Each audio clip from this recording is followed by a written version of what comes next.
December 22nd, just 3 days before Christmas, marks a somber anniversary for the Holyoke Police Department and the family of Officer John DiNapoli.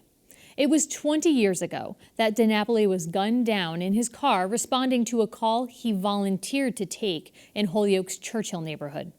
Connecting Point's Ray Hershel recently sat down with DiNapoli's son Andrew and daughter Jobeth to talk about their father, the ultimate sacrifice he made in the line of duty, and how he's being remembered 20 years after his death. On the 22nd, we plan on having a candlelight vigil in Holyoke.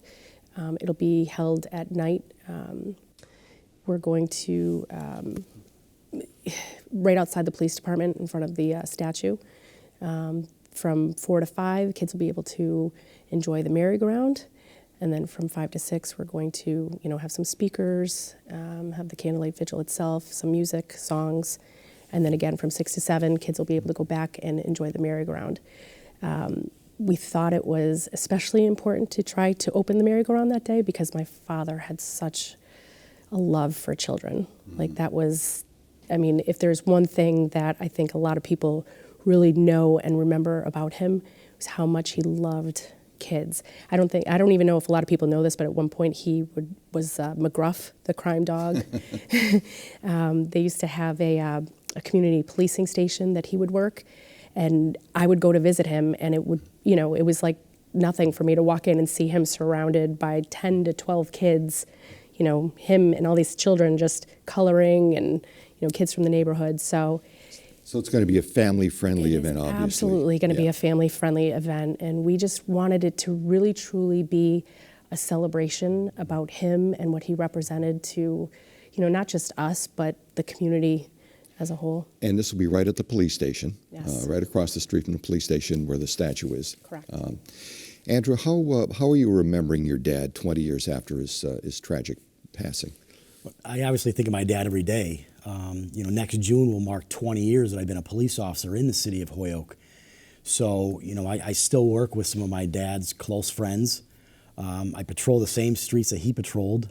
There's pictures all throughout the station of him, and I have to walk by the statue every day to get to my car, going to work and, leaving. So there's always that constant reminder of him. And I go on so many calls where people have said to me, oh, hey, your last name's DiNapoli, were you related to the officer that died? And so I get a lot of that. So there's always a constant reminder for me. Jobeth, what message would you like to deliver to the community as we honor him on this 20th anniversary of his passing? It's important for people to remember not only, at this time of year, but all year, what he represented. He was, caring and kind. He didn't care about what race you were, how old you were, any of that. He was just genuinely a good person. After he died, one of the things that they, said, and Andy has it on his car. It was, what would John DiNapoli do? Mm-hmm. And I think it's always important for people, young and old, to stop and think about their actions, especially in this day and age with social media. What you put out there is, it's going to stay there. So, stop and think, even to say, what would John DiNapoli do? Mm-hmm. And, he's about forgiveness, and it's important for people to kind of take a step back and just find love. Mm-hmm. And do you remember that tragic day back 20 years ago, and what went on and how it impacted you going through this terrible nightmare? The main thing I remember, Ray, was I was at work at the time, and my 70-year-old grandmother showed up at my place of work out in East Long Meadow, which was just very odd.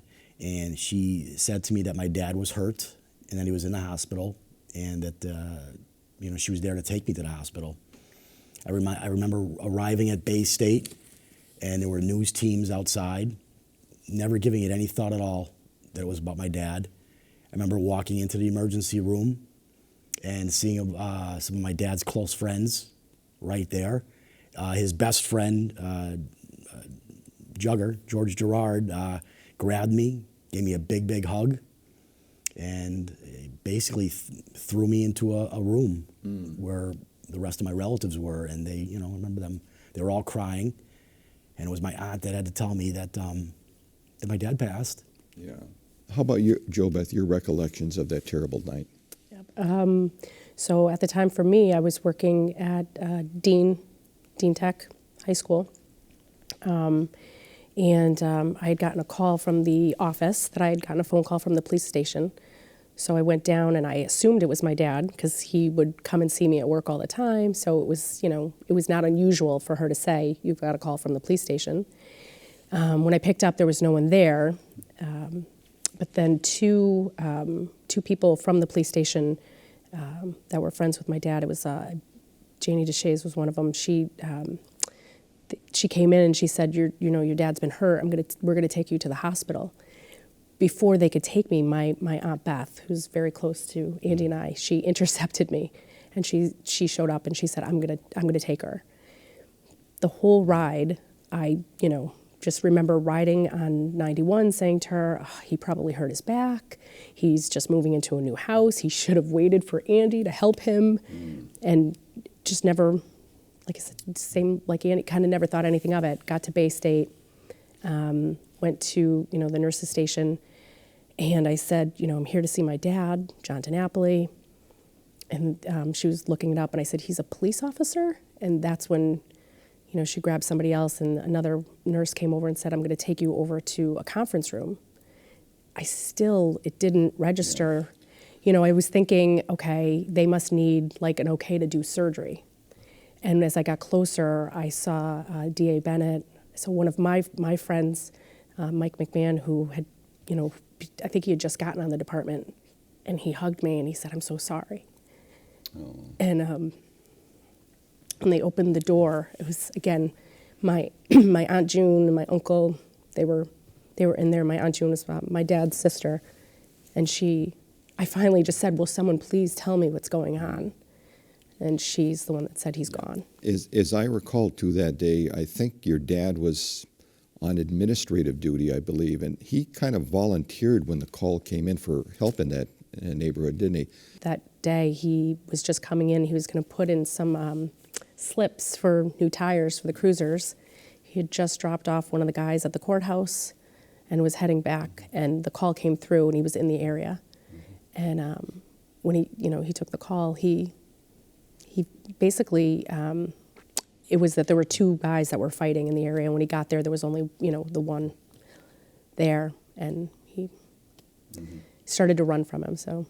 Again, we should mention December 22nd will be the candlelight vigil outside the Holyoke Police Department. Community, families are invited to honor your dad's memory and the ultimate sacrifice he made. A final thought you'd like to leave us with today as we close? Again, as my sister pointed out, it's a family event. Bring your kids down. Enjoy the merry-go-round. Have some hot chocolate with us. Smile, laugh. Maybe tell us a story about our dad if you knew him. That'd be nice.